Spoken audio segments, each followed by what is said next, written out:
What's up everybody? Welcome to the Stocks channel. My name is Cory and today we finally saw that big move in the stock market after that Bollinger Band squeeze did fire. First up, let's take a look at the S&P 500 SPY ETF. So let's crack open this chart and see what's going on in the stock market today. Alright, first thing to note is that the stock market is still open for about another hour, but I had to film this video now or I probably wouldn't have not been able to get a video out to you today. So we do have about 1 hour left in the open hours, and right now we see SPY is currently down about 0.93%. SPY is currently trying to hold on to closing above the 20 simple moving average or below it, and we did have that critical support level at 412 that did seem to hold up as support because we did get a bounce off that level. Now remember, SPY is still in a bull trend, but the price action is key for immediate data. So if we see the price action closing below the 20 simple moving average, that means the next level of defense for the bulls is going to be this support level at 412. If 412 breaks down, SPY could be coming all the way back down to 406 or the gap close right around 400. The 50 EMA could also be tested, which is right around 403. So it's very critical for the bulls that they hold up above these critical support levels. Risk for the bulls on SPY will be defined by a close below 412, and we will have more risk in the SPY if we do close below about 414.50, which is that 20 simple moving average. So do note we're still in a bull trend, but we are starting to see the moving averages roll over, and that's why the price action needs to start heading higher. We did gap down, and that gap will close right around 417.60. So upside resistance on SPY is now 415, the gap at 417.60, the previous all-time high level right around 418.60. Then if we do start breaking out, we could still have resistance at the previous all-time high at 420, and then our price targets at 423 and 426. So this market is still holding on to the bullish trend, but the price action needs to stay up above these critical support levels. All right, next up is the NASDAQ 100 triple Qs, and we see the triple Qs a lot more volatile today, and they're currently down 2.2%. The triple Qs did gap down, and they did have a huge sell-off, and we did find support at the support trend line, which we do have two previous touches on. So the big thing to note on the triple Qs is in order to maintain this bullish rally, the triple Qs have to stay above this gap close right around 324.8. The reason that is because of Elliott wave theory. The wave 4 cannot go below the wave 1. So wave 4, if it does start going below this gap, it will violate the high that we have back here on the wave 1, which is just above 324. So right now it's still possible that we have not violated the wave count, and we could still see wave 5 going into triple Qs levels of about 350, which is our price target. Remember, all of these levels above could be resistance on the triple Qs in wave 5, so we still have to watch 343, 345, and that 350 level. However, this is still a valid wave count as long as the triple Qs can stay above that gap right around 324.8. Now you did see that that gap did act as support, the top of that gap, and we did bounce off that level currently. However, the market is still not closed and we still could go lower going into tomorrow.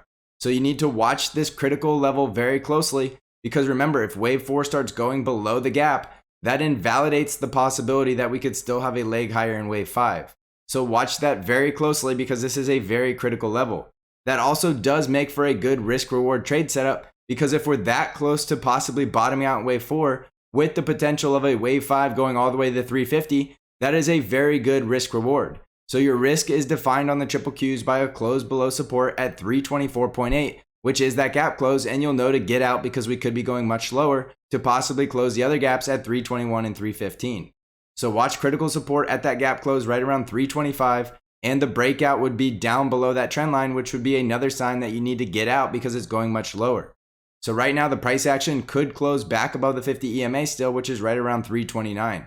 So we still have critical resistance above right around 329, 332.50, which was that gap close. And then we do have the new gap close above right around 335.60. So we have plenty of resistance to the upside. But again, this could be the bottom of a wave 4 before we go into an impulsive rally wave 5. So watch the price action very closely at these critical levels because this is a very important moment for the triple Qs on whether we're going much lower or much higher from these levels. Next up is the Dow Jones, which is currently down only 0.25% today, and it's still trading above the 5 EMA and holding onto the bull trend. We still see a lot of strength in the Dow because the sectors in the Dow are the reopening and inflationary trades that are still doing very well. Right now, the Dow still has resistance at 341.60, with that being the next price target, and above that we will have 347. Critical downside support for the Dow is right around 339 and 337, and as long as the Dow can stay above the 20 simple moving average, it'll hold on to the bull trend and it should be heading up to new all-time highs. Next up is the Russell 2000, which is currently down about 1.5%, and the Russell 2000 is currently holding up above that support trend line, which was the resistance trend line breakout. That level's right around 221, and the Russell 2000 is currently trading over top of the 50 EMA at 222. The Russell 2000 is below the 20 simple moving average, and it is starting to have its bullish trend rolling over. So the Russell 2000 would need to stay bullish by getting price action closing back above 224 and maintaining the bullish trend. The Russell 2000 will have resistance at 224, 227, and 230, with critical downside support at 221.50, and below that, the Russell 2000 will be starting to look bearish, and it could be coming back down to the 215 support level. ARKK is currently down 3.5%, and it's breaking out of that downside support trend line. That means ARKK could be going back down to support right around 109. Remember, ARKK did have a gap at 115, which is now closed, but it did gap down, so it still needs to close that gap above now, which is right around 116.8. So watch ARKK very closely, and it's still underperforming the rest of the stock market by a great deal. So right now, ARKK is in a full bear trend, which you can see with all the moving averages stacked to the bear side, and the price action is bearish, trading below all of the moving averages. So ARKK is still not a good trade to take long just yet, and it still hasn't quite yet found a bottom. So watch that critical support level very closely at 109. Next up is the VIX, which is currently trading at 20, which is that very important area we need to watch on the VIX. Remember, if the VIX gets into the 20s or above 20, that could signal a deeper stock market correction. Now, we did have that Bollinger Band squeeze in the VIX, and that squeeze did fire to the upside, and that's why we saw such an explosive move in the VIX today. Remember, the VIX, the higher it goes, means more fear, and that could easily dictate a stock market correction.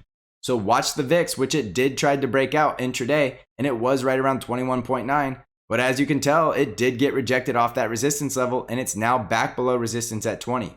So the VIX is going to be very important during this correction, and the VIX could be signaling a deeper correction if it gets back above the 20s, or it could just be telling us this was a short-term pullback if it starts heading back lower and getting back down below the resistance level at 18.2.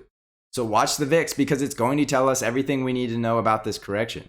Next up is gold, which is currently cooling off today, but it could still find support at 1776. The other support level on gold is right around 1767 with a price target above at 1829. Next up is silver, which is also cooling off today, currently down a little over 1.5% and trading below that support level at 2650. Silver did go into a full bull trend today, and it's currently holding up above the 5 EMA. Upside price targets on silver are now 2650. Yet again, we need to break back above that level, and we could be heading to 2760. Next up is Bitcoin, which is currently trading down 4.7%, and it's back below that critical support level at $55,000. Remember, Bitcoin below $55,000 means it could be going back into a bear market, and it could be heading back down towards $30,000. Watch critical support levels on Bitcoin at 48,500 and 45,000, and if these support levels don't hold up, Bitcoin is likely going back to 30,000. Remember, if Bitcoin can hold up above 55,000 and does close back above that level, your critical resistance level above is at 61,000. On Amazon, we're currently down 2.7%, and Amazon did find intraday support on top of that 50 EMA right around 3270. Amazon will have one more support level below the 50 EMA right around 3208, and Amazon does still have a full bull trend, but the price action is most likely going to start reversing that trend. Amazon needs to break out yet again right around 3366, and it will have resistance at all of these previous price targets above at 3442 and 3483. Next up is Tesla, which is currently down about 3%, but it is holding up on that support trend line in this consolidation wedge. If Tesla can hold up above 660, it could be going back up to retest the top of the wedge right around 740. If Tesla breaks out of the wedge, the next support level is below at 618. Next up is Apple, which is currently down 3.8%, and it's trading below the 50 EMA support at 129. Apple did close the gap at 128, and the next support level now on Apple is right around 126. Apple's trading below the Bollinger Band, and it's seeing a massive sell-off today, and it did open a gap above that will close right around 131.8. So upside resistance on Apple is the 50 EMA at 129, 131, and the gap close right around 131.8. Downside support levels right now on Apple are sitting right around 126. On the financial sector, we're currently up 0.33%, trading above the 5 EMA and still holding on to the strong bull trend. The industrial sector is currently up 0.13%, trading above the 5 EMA and still maintaining that very strong bull trend. The healthcare sector is currently down 0.43%, trading right on top of the 5 EMA and still holding on to the bullish trend. The energy sector is up 0.11%, trading above the 5 EMA and still going into that bullish trend. The energy sector does look like it wants to go back into a bull market. So going back to the SPY, while we are seeing selling today, we still see strong sectors across the board, and we're only really seeing weakness in the tech sector. Remember that SPY has most of the weight in the technology sector, so the tech sector can drag SPY lower. That's why we're seeing so much strength in the Dow, even though we are seeing weakness in the S&P 500 and the tech sector. Now the tech sector can't drag down SPY all on its own, and we still see strength in the financials, industrials, and the healthcare and the energy sector. So this is not the end of the bull rally just yet, but this is a warning sign. Remember, we were expecting a big move due to the Bollinger Band squeeze, and that energy is getting released to the downside, but that dip might get bought up and we still could go higher. So watch critical support levels very closely, because if these levels start breaking down, you'll know we're going into a deeper stock market correction. Also pay attention to the VIX, because if it starts spiking higher, that will also signal a deeper stock market correction. Remember, on the Stocks Channel Discord, I'm giving you intraday updates and analysis to help you stay on the right side of this market. I'm also bringing new trade ideas to you weekly to help you absolutely crush this market. If you're interested in joining the Stocks Channel Trading Discord community, you can find out how to join by clicking on the link in the description of the video. So thanks for watching, everybody. I'm sorry for the intraday update instead of waiting for the market close, but I figured one video was better than no video. So enjoy the rest of your day, and as always, I will see you in the next episode.